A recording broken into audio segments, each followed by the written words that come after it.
नमस्कार दोस्तों, आपके अपने प्रिय channel life I study IAS में आप सबका स्वागत है। दोस्तों, आज हम लोग राजा महेंद्र प्रताप सिंह राज विश्वविद्यालय अलीगढ़ के B.Ed थर्ड सेमेस्टर एग्जाम 2025 का पेपर 304 अर्थात लिंग विद्यालय एवं समाज यानी जेंडर स्कूल एंड सोसाइटी का प्रैक्टिस सेट 3 हल करेंगे। दोस्तों, इस प्रैक्टिस सेट में बहुत ही महत्वपूर्ण प्रश्नों को हम लोग हल करेंगे। आप लोग इस प्रैक्टिस सेट को रिवीजन करके तैयार कर लेते हैं तो तमाम प्रश्न इसी प्रैक्टिस सेट से सेम टू सेम परीक्षा प्रश्न पत्र में मिलेंगे।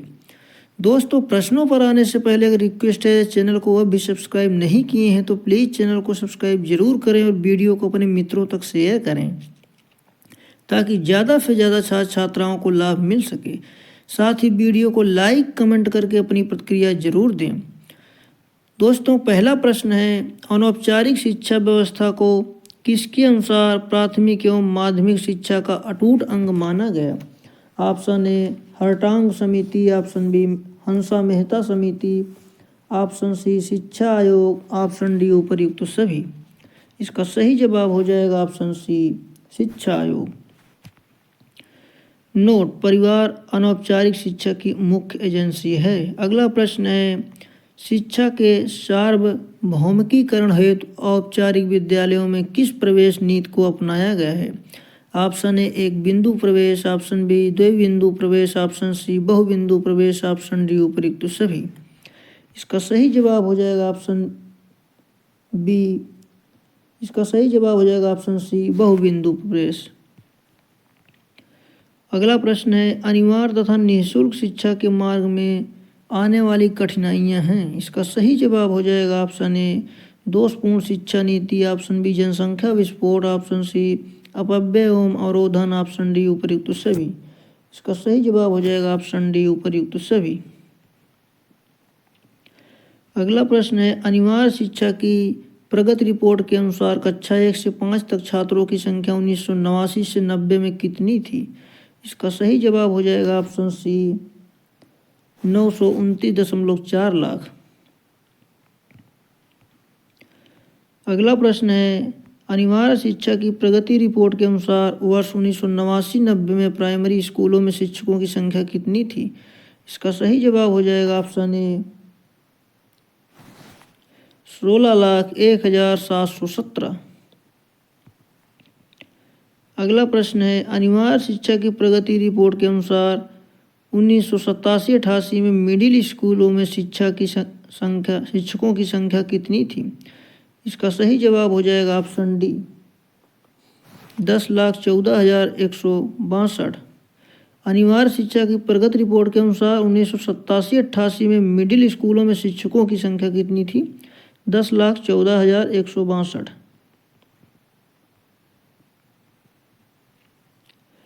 अगला प्रश्न, संविधान का एक नीति निर्देशक तत्व है। इसका सही जवाब हो जाएगा ऑप्शन बी 14 वर्ष तक आयु वाले सभी बच्चों को निःशुल्क एवं अनिवार्य शिक्षा उपलब्ध कराना। अगला प्रश्न, नामांकन को सार्वभौमिक बनाना किस शिक्षा का उद्देश्य था? इसका सही जवाब हो जाएगा ऑप्शन सी शिक्षा का सार्वभौमिकीकरण।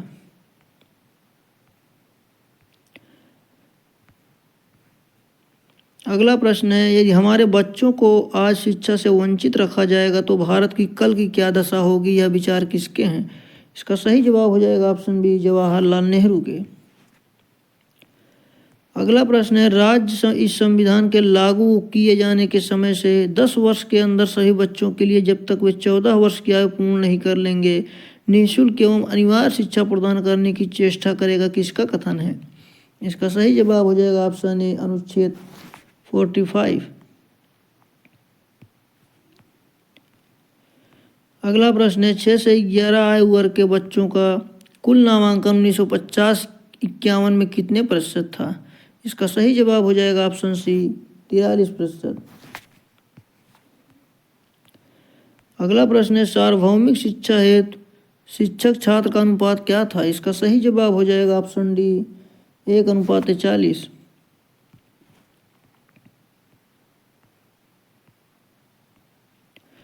नोट, एक प्राथमिक विद्यालय में 200 बालकों तक शिक्षक छात्र अनुपात 1:30 होना चाहिए।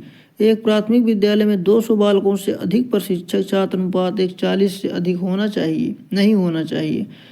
नंबर 3, उच्च प्राथमिक स्तर पर शिक्षक छात्र अनुपात 1:35 होना चाहिए।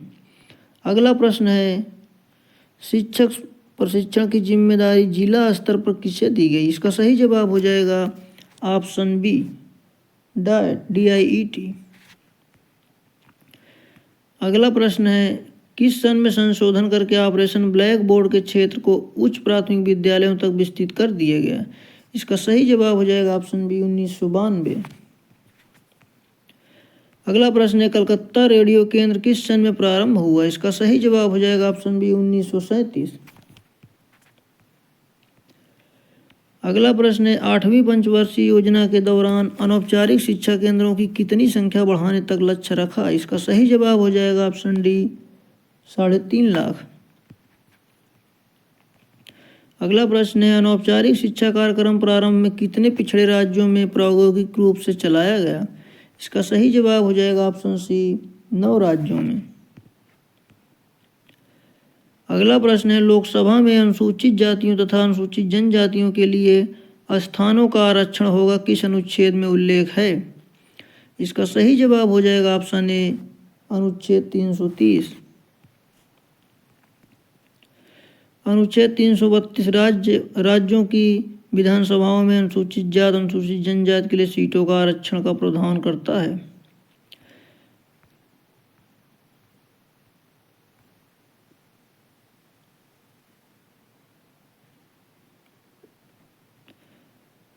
अगला प्रश्न है, अनुसूचित जातियों तथा अनुसूचित जनजातियों के लिए एक आयोग होगा जो राष्ट्रीय अनुसूचित जाति अनुसूचित जनजाति आयोग के नाम से जाना जाएगा किस अनुच्छेद में वर्णन है? इसका सही जवाब हो जाएगा ऑप्शन डी, अनुच्छेद 338। अगला प्रश्न है, राष्ट्रपति राज्यों के अनुसूचित क्षेत्रों के प्रशासन तथा अनुसूचित जनजातियों के कल्याण के बारे में प्रतिवेदन के लिए आयोग की नियुक्ति आदेश द्वारा किसी भी समय कर सकेगा और संविधान के प्रारंभ में 10 वर्ष की समाप्ति पर करेगा किस अनुच्छेद में उल्लेख मिलता है? इसका सही जवाब हो जाएगा ऑप्शन बी, अनुच्छेद 339। अगला प्रश्न है, 1991 की जनगणना के अनुसार अनुसूचित जातियों की संख्या कितने करोड़ थी? इसका सही जवाब हो जाएगा ऑप्शन सी, 13.8 करोड़।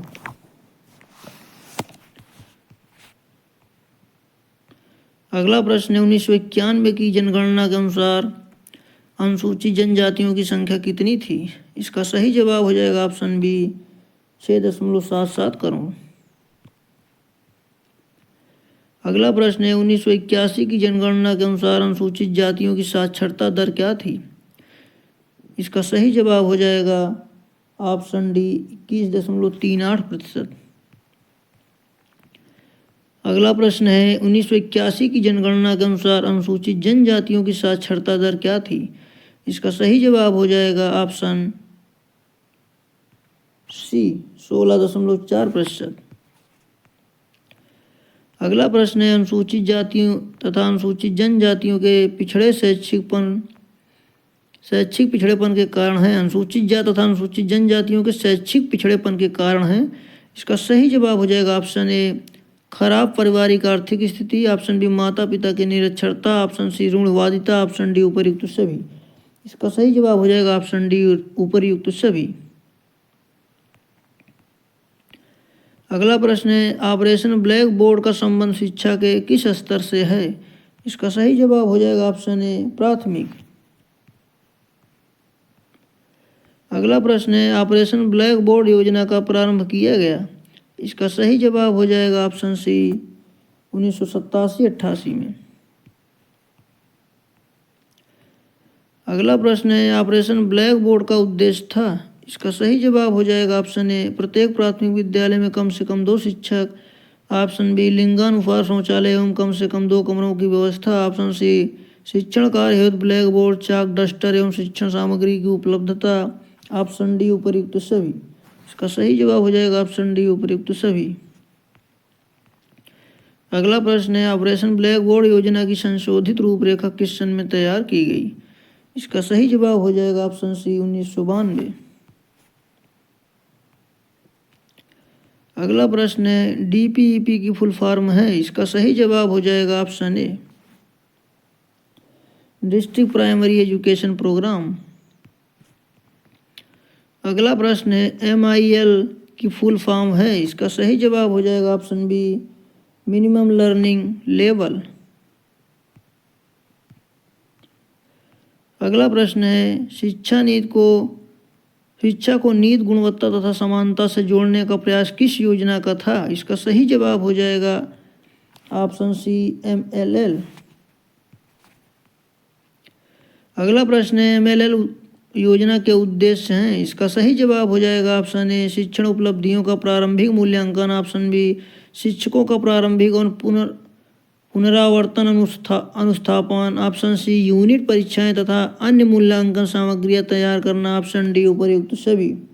इसका सही जवाब हो जाएगा ऑप्शन डी उपयुक्त सभी।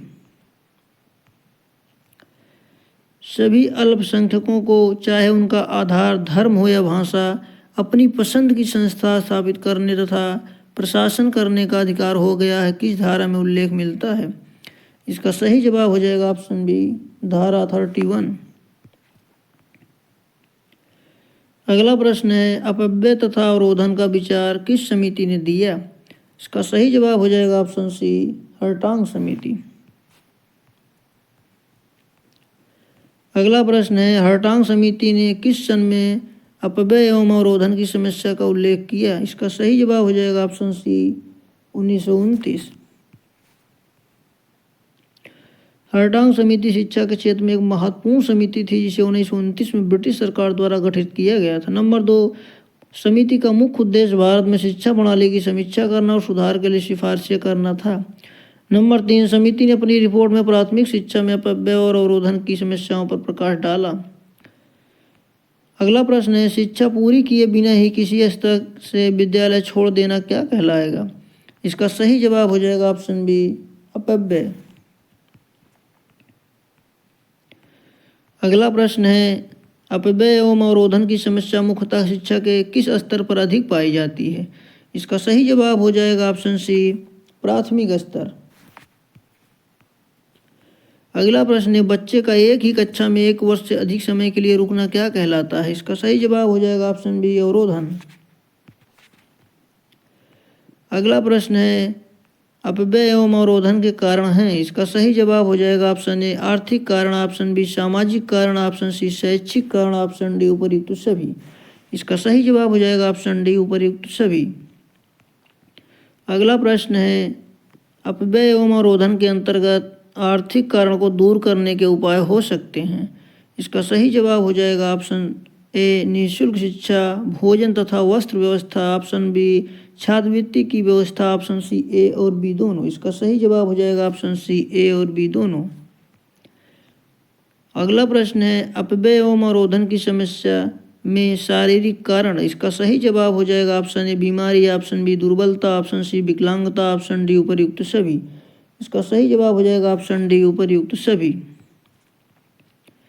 अगला प्रश्न है अनौपचारिक शिक्षा एक नियोजित अभिकल्पना है जो नियमित रीति द्वारा निर्धारित लक्ष्य को प्राप्त करने के लिए बाह्य तथा आंतरिक दोनों प्रकार की विधियों का प्रयोग अधिक लचीले वातावरण में करती है, किसका कथन है?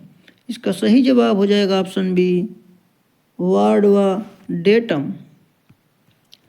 अगला प्रश्न है अनौपचारिक शिक्षा की विशेषताएं हैं, इसका सही जवाब हो जाएगा ऑप्शन ए अनौपचारिक शिक्षा आवश्यकता केंद्रित है, ऑप्शन बी या स्वतः सीखने पर बल देती है, या ऑप्शन सी अनौपचारिक शिक्षा को छात्रों तक पहुंचाने का प्रयास है, ऑप्शन डी उपर्युक्त सभी। इसका सही जवाब हो जाएगा ऑप्शन डी उपर्युक्त सभी। अगला प्रश्न वे बच्चे जो किसी आर्थिक सामाजिक तथा अन्य कारणों से स्कूल को छोड़ देते हैं वे कहलाते हैं। इसका सही जवाब हो जाएगा ऑप्शन ए ड्रॉप आउट्स। अगला प्रश्न है ड्रॉप आउट बच्चों को कोठारी आयोग ने किस प्रकार शिक्षा व्यवस्था का सुझाव दिया? इसका सही जवाब हो जाएगा ऑप्शन बी अंशकालिक शिक्षा। डी स्कूलिंग सोसाइटी पुस्तक किसने लिखी? इसका सही जवाब हो जाएगा ऑप्शन सी, इवान इलिच ने।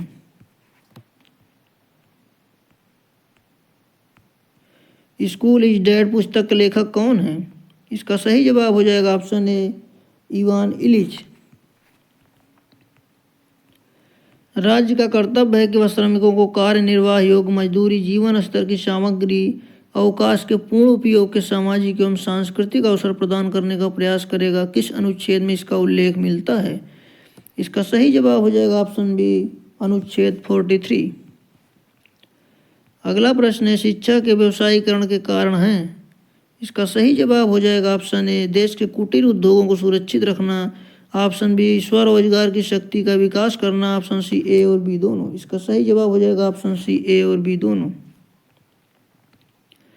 अगला प्रश्न है, व्यवसायीकरण की धीमी गति के कारण है। इसका सही जवाब हो जाएगा ऑप्शन ए, व्यवसायिक शिक्षा की उपलब्धियों को उचित स्थान न देना, ऑप्शन बी, समाज की व्यावसायिकता के प्रति उदासीनता, ऑप्शन सी, उपयुक्त पाठ्यक्रम, प्रयोगशालाओं व प्रशिक्षित शिक्षकों का अभाव, ऑप्शन डी, उपर्युक्त सभी। इसका सही जवाब हो जाएगा ऑप्शन डी, उपर्युक्त सभी। अगला प्रश्न है, व्यावसायिक शिक्षा के विकास हेतु उपाय।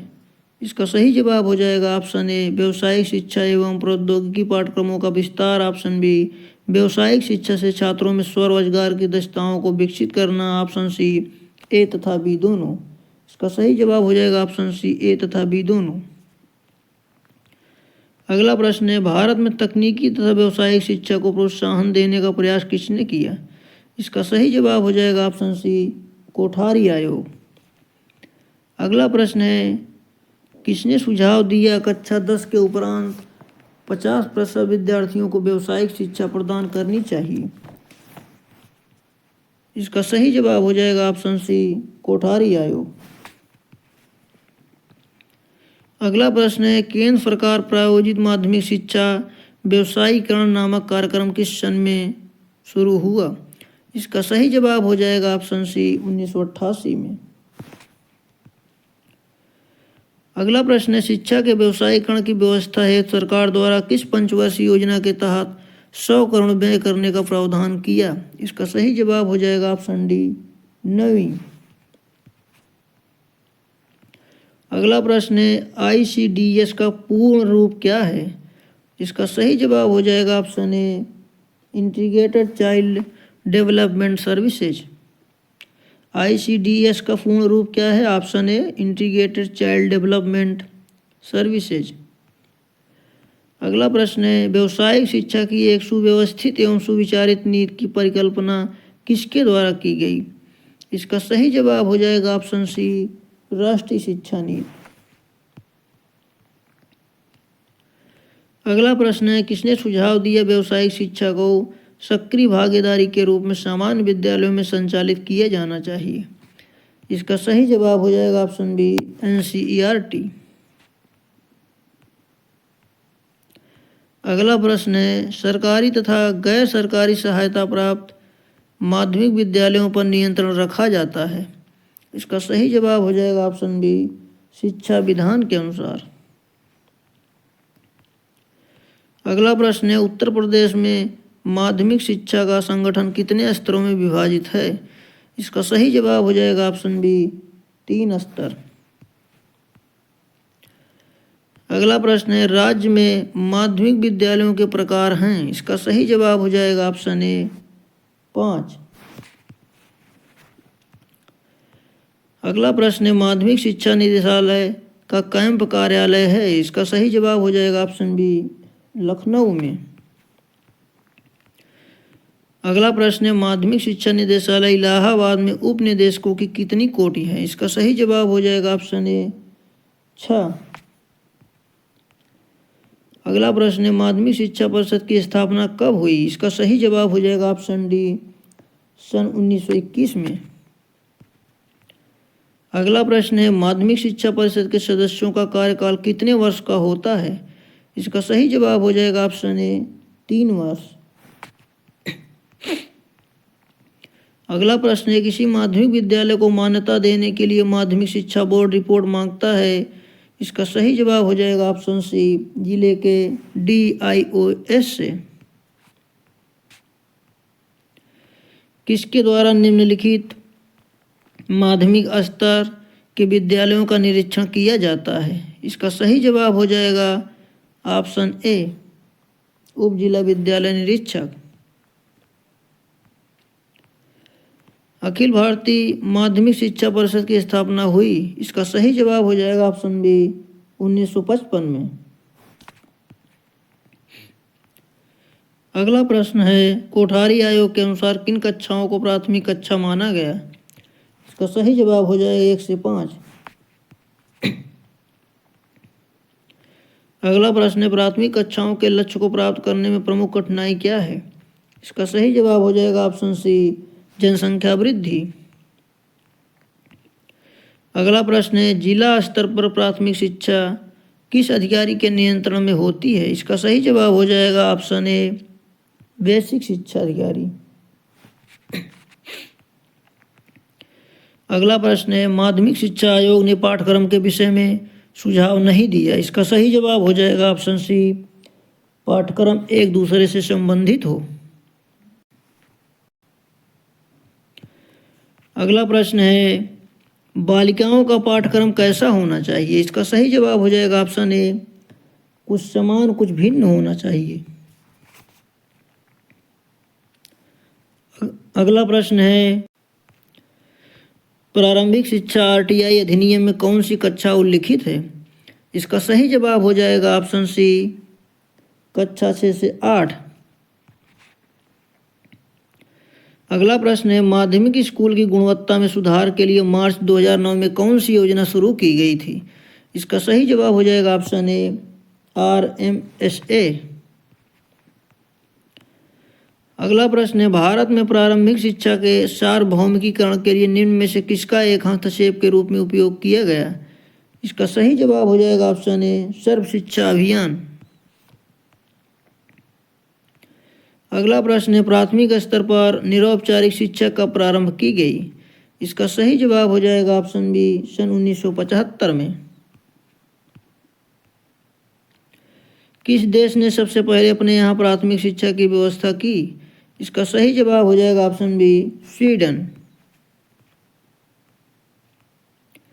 प्राथमिक शिक्षा के क्षेत्र में किस समिति ने अपव्यय व अवरोधन की समस्या की तरफ ध्यान दिया? इसका सही जवाब हो जाएगा ऑप्शन बी, हर्टांग समिति। किस स्तर की शिक्षा को शिक्षा रूपी जीव की रीढ़ की हड्डी भी कहा जाता है? इसका सही जवाब हो जाएगा ऑप्शन ए, माध्यमिक शिक्षा। अगला प्रश्न है, राष्ट्रीय आधारभूत पाठचर्या में पर्यावरण शिक्षा किस स्तर से शुरू की गई? इसका सही जवाब हो जाएगा ऑप्शन सी, प्राथमिक। अगला प्रश्न है, प्राथमिक शिक्षा के पाठ्यक्रम संबंधी त्रुटियों को दूर करने हेतु सिफारिश किसने की? इसका सही जवाब हो जाएगा ऑप्शन बी, NCERT। अगला प्रश्न है, प्राथमिक शिक्षा में सुधार हेतु NCERT द्वारा की गई सिफारिश कौन सी थी? इसका सही जवाब हो जाएगा ऑप्शन ए, राष्ट्रव्यापी पाठ्यक्रम हो। ऑप्शन बी, पाठ्यक्रम में भारतीय संस्कृति को स्थान मिले। ऑप्शन सी, पाठ्यक्रम स्थानीय आवश्यकताओं के अनुरूप बनाया जाए। ऑप्शन डी, उपयुक्त सभी। इसका सही जवाब हो जाएगा ऑप्शन डी, उपयुक्त सभी। अगला प्रश्न है, प्राथमिक शिक्षा के सुधार हेतु निम्न में से किसने कार्य किया था? इसका सही जवाब हो जाएगा ऑप्शन ए, कोठारी आयोग। अगला प्रश्न है, प्राथमिक शिक्षा के पाठ्यक्रम की कोठारी आयोग की सिफारिशों में से कौन सी एक थी? इसका सही जवाब हो जाएगा ऑप्शन ए, सृजनात्मक क्रियाएं। अगला प्रश्न है, प्राथमिक शिक्षा का दोष कौन सा है?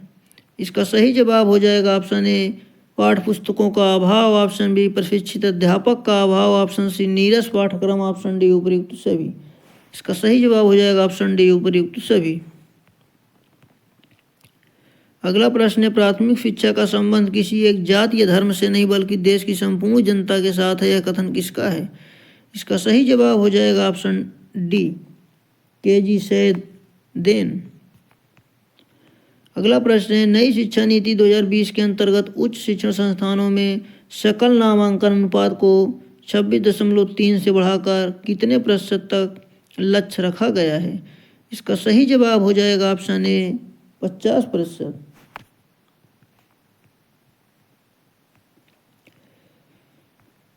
नोट, NEP 2020 का लक्ष्य व्यावसायिक शिक्षा सहित उच्चतर शिक्षा में सकल नामांकन अनुपात को 26.3% से बढ़ाकर 2035 तक 50% करना है।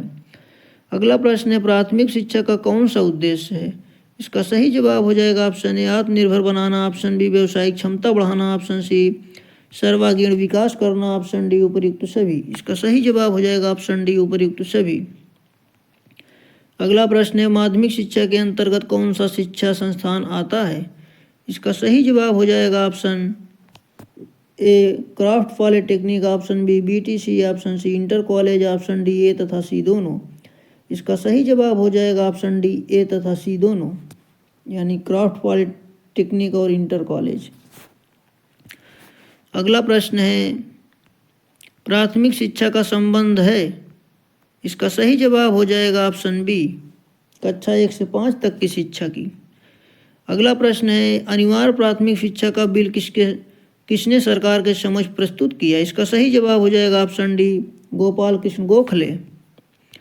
अगला प्रश्न है, एक प्राथमिक विद्यालय कितनी जनसंख्या में खोलने का प्रावधान है? इसका सही जवाब हो जाएगा ऑप्शन ए 300। अगला प्रश्न, एक प्राथमिक विद्यालय मैदानी क्षेत्र के कितने किलोमीटर पर होने का प्रावधान है? इसका सही जवाब हो जाएगा ऑप्शन सी 1 किलोमीटर। अगला प्रश्न है, उत्तर प्रदेश में प्राथमिक शिक्षा निम्नलिखित में से किस प्रकार की है? इसका सही जवाब हो जाएगा ऑप्शन ए नगरों में नगर पालिकाएं और देहात में जिला बोर्ड प्रबंध करते हैं। अगला प्रश्न है, माध्यमिक शिक्षा परिषद ने माध्यमिक शिक्षा को अपने हाथों में किस अध्यादेश द्वारा लिया? इसका सही जवाब हो जाएगा ऑप्शन बी 10 जुलाई 1972। अगला प्रश्न है, किसी भी सहायता प्राप्त माध्यमिक विद्यालय की अनुदान राशि प्रभावित हो सकती है यदि? इसका सही जवाब हो जाएगा ऑप्शन ए उसके अध्यापक सरकार के द्वारा विरुद्ध आंदोलन चलाते हैं, ऑप्शन बी आय व्यय का विवरण शिक्षा विभाग को न भेजा जाए, ऑप्शन सी बोर्ड परीक्षा का परीक्षा फल निश्चित स्तर तक ही नहीं रहता, ऑप्शन डी उपर्युक्त सभी। इसका सही जवाब हो जाएगा ऑप्शन डी उपर्युक्त सभी। अगला प्रश्न है, प्रौद्योगिकी संवर्धित अधिगम पर राष्ट्रीय कार्यक्रम विश्व में किन पाठ्यक्रमों का सबसे बड़ा ऑनलाइन संग्रह है? इसका सही जवाब हो जाएगा ऑप्शन सी BDE।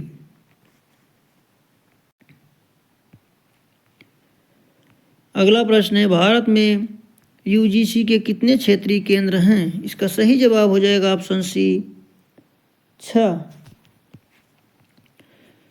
नोट, विश्वविद्यालय अनुदान आयोग ने वर्ष 1994 से देश में 6 क्षेत्रीय कार्यालय बंगलौर, भोपाल, गुवाहाटी, हैदराबाद, कोलकाता और पुणे में स्थित कार्यालयों के साथ साथ नई दिल्ली से कार्य करता है। अगला प्रश्न है, नई शिक्षा नीति में 2020 में उल्लिखित प्राचीन भारतीय विश्वविद्यालय के नामों को ज्ञात कीजिए। इसका सही जवाब हो जाएगा option A Nalanda, B Takshashila, C Mithila, D Vallabhi, E Vikramshila. इसका सही जवाब हो जाएगा ऑप्शन सी ABDE।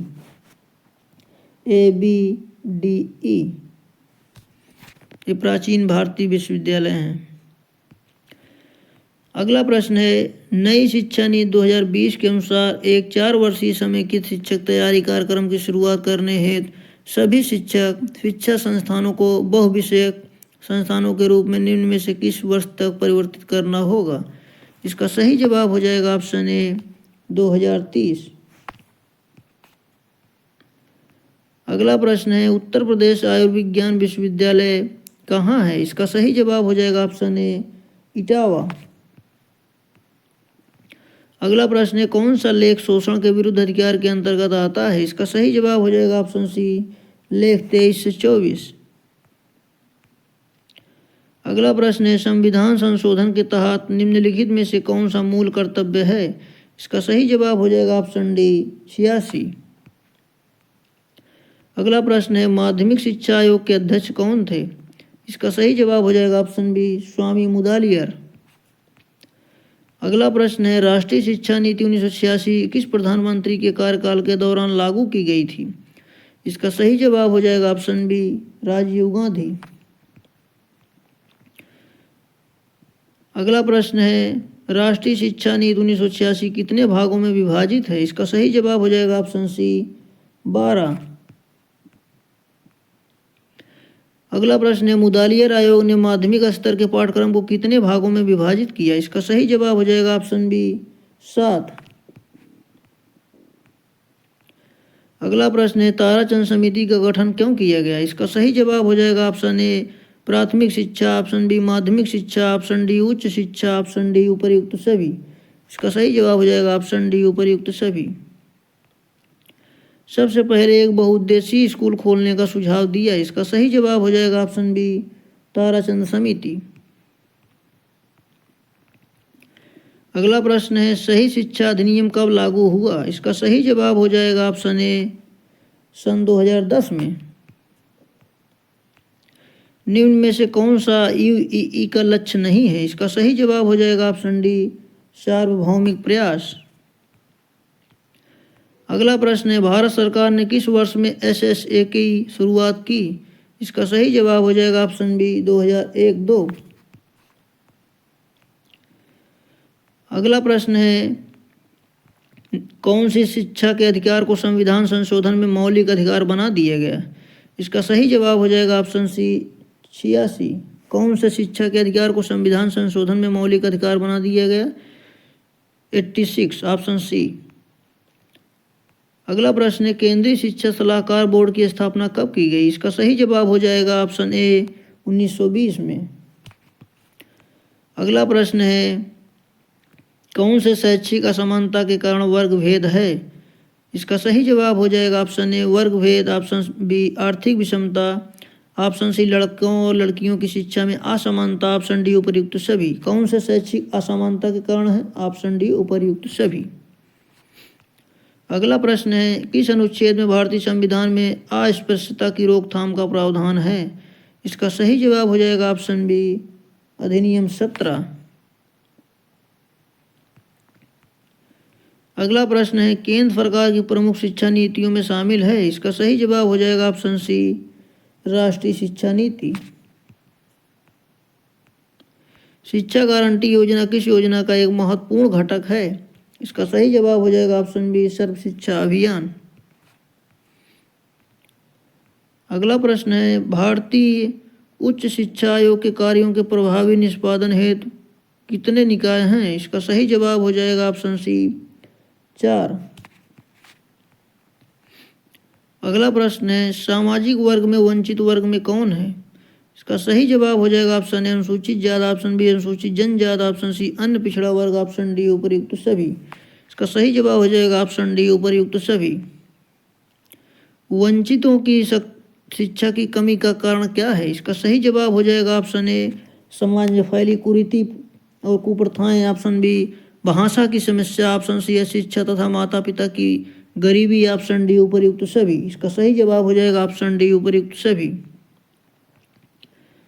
अगला प्रश्न है कौन सा सिद्धांत आदर्श है जिन्हें सरकार की पूरी करने की कोशिश करेगी? इसका सही जवाब हो जाएगा ऑप्शन सी एल.जी. खेडेकर। अगला प्रश्न है निम्न में से कौन भारत में प्रवेश करने वाला पहला व्यक्ति था? इसका सही जवाब हो जाएगा ऑप्शन डी पुर्तगाली। दोस्तों आप सबसे एक रिक्वेस्ट है चैनल को अब भी सब्सक्राइब नहीं किए हैं तो प्लीज़ चैनल को सब्सक्राइब जरूर करें। दोस्तों चैनल को सब्सक्राइब करने में कोई खर्च नहीं लगता लेकिन हमारी मोटिवेशन जरूर होता है, इसलिए प्लीज़ चैनल को सब्सक्राइब जरूर करो और वीडियो को अपने मित्रों तक ज़्यादा से ज़्यादा शेयर करें ताकि ज़्यादा से ज़्यादा छात्र छात्राओं को लाभ मिल सके। अगला प्रश्न है राज्य के नीति निर्देशक तत्व किस अनुच्छेद के अंतर्गत आते हैं?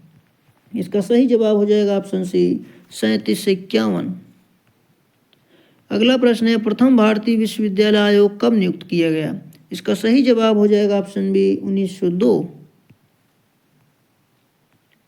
भारत में विश्वविद्यालय शिक्षा में सुधार के लिए सिफारिशें करने के लिए लॉर्ड कर्जन द्वारा 1902 में भारतीय विश्वविद्यालय आयोग की नियुक्ति की गई थी।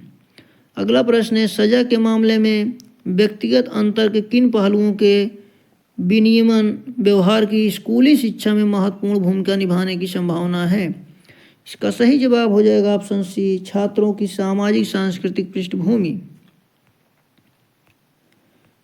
अगला प्रश्न है भारतीय संविधान का कौन सा अनुच्छेद 6 साल के लिए बचपन की देखभाल और शिक्षा के प्रावधान का प्रतीक है। इसका सही जवाब हो जाएगा ऑप्शन ए 45। अगला प्रश्न है NCF 2005 के अनुसार शिक्षा क्या है? इसका सही जवाब हो जाएगा ऑप्शन सी सूत्रधार। अगला प्रश्न है NCF 2005 कहता है कि बच्चे असफल नहीं होते हैं, वे स्कूल की विफलता का संकेत देते हैं। इसका सही जवाब हो जाएगा ऑप्शन सी दृढ़ता से सहमत। अगला प्रश्न है LPG का मतलब क्या है? इसका सही जवाब हो जाएगा ऑप्शन ए उदारीकरण, निजीकरण और वैश्वीकरण मॉडल। अगला प्रश्न है बेटी बचाओ बेटी पढ़ाओ योजना की शुरुआत कब हुई? इसका सही जवाब हो जाएगा ऑप्शन डी सन 2015 में। अगला प्रश्न है अखिल भारतीय सम्मेलन कब और कहां आयोजित किया गया? इसका सही जवाब हो जाएगा ऑप्शन ए 22-23 अक्टूबर 1937 वर्धा में। नई तालीम को किस रूप में जाना जाता है? इसका सही जवाब हो जाएगा ऑप्शन बी बुनियादी शिक्षा। अगला प्रश्न है एक विस्तृत शिक्षा योजना और पाठ्यक्रम तैयार करने के लिए समिति के अध्यक्ष के रूप में किसे नियुक्त किया गया था? इसका सही जवाब हो जाएगा option C doctor Zakir Hussain. Nai Talim में शिक्षकों को किस रूप में जाना जाता है? इसका सही जवाब हो जाएगा ऑप्शन सी समर्थक।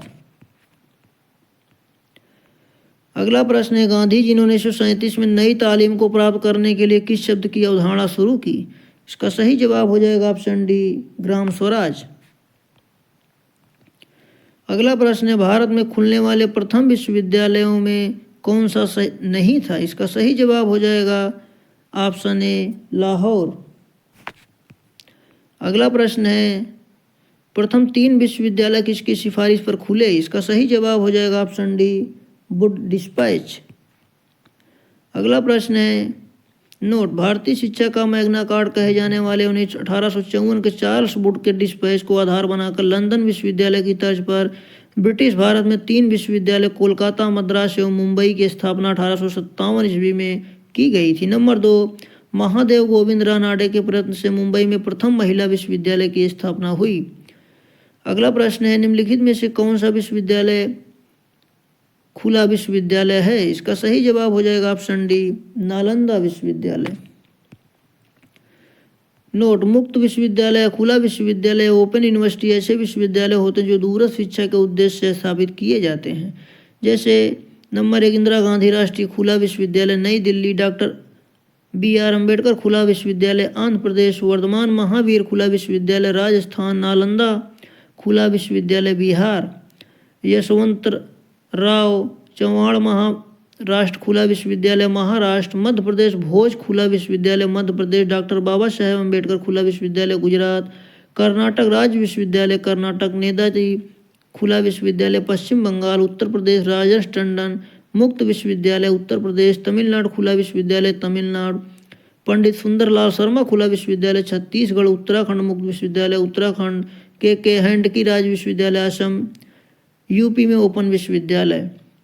अगला प्रश्न है निम्नलिखित में से कौन सी संस्था मानित विश्वविद्यालय नहीं है? इसका सही जवाब हो जाएगा ऑप्शन ए काशी विश्वविद्यालय। अगला प्रश्न है देश में सबसे पहले किस विश्वविद्यालय की स्थापना हुई? इसका सही जवाब हो जाएगा ऑप्शन डी बम्बई।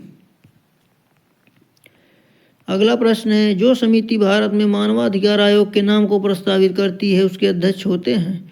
इसका सही जवाब हो जाएगा ऑप्शन बी प्रधानमंत्री। अगला प्रश्न है निम्नलिखित में से कौन सा केंद्रीय विश्वविद्यालय नहीं है? इसका सही जवाब हो जाएगा option D doctor Bhimrao Ambedkar विश्वविद्यालय। अगला प्रश्न है इंदिरा गांधी राष्ट्रीय खुला विश्वविद्यालय की स्थापना किस वर्ष हुई? इसका सही जवाब हो जाएगा ऑप्शन डी 1985। अगला प्रश्न है कानपुर विश्वविद्यालय के उप कुलपति कौन हैं? इसका सही जवाब हो जाएगा ऑप्शन ए डॉक्टर सर्वेश कटियार। अगला प्रश्न है उच्च शिक्षा को कहते हैं? इसका सही जवाब हो जाएगा ऑप्शन सी विश्वविद्यालय शिक्षा। अगला प्रश्न है, विश्वविद्यालय अनुदान आयोग को वैधानिक मान्यता कब मिली? इसका सही जवाब हो जाएगा ऑप्शन डी 1956। नोट, 28 दिसंबर 1953 को यूजीसी की स्थापना भारत के समकालीन शिक्षा मंत्री मौलाना अबुल कलाम आज़ाद द्वारा की गई थी। नंबर 2, यूजीसी अधिनियम 1956 ने औपचारिक रूप से इसे उच्च शिक्षा की देखरेख के लिए एक संप्रभु निकाय के रूप में स्थापित किया। अगला प्रश्न है, अनौपचारिक शिक्षा व्यवस्था को किसके अनुसार प्राथमिक एवं माध्यमिक शिक्षा का अटूट अंग माना गया? इसका सही जवाब हो जाएगा ऑप्शन सी, शिक्षा आयोग। नोट, परिवार अनौपचारिक शिक्षा की मुख्य एजेंसी है। दोस्तों, इस प्रैक्टिस सेट में इतना ही। मिलते हैं अगले वीडियो में, तब तक के लिए नमस्कार।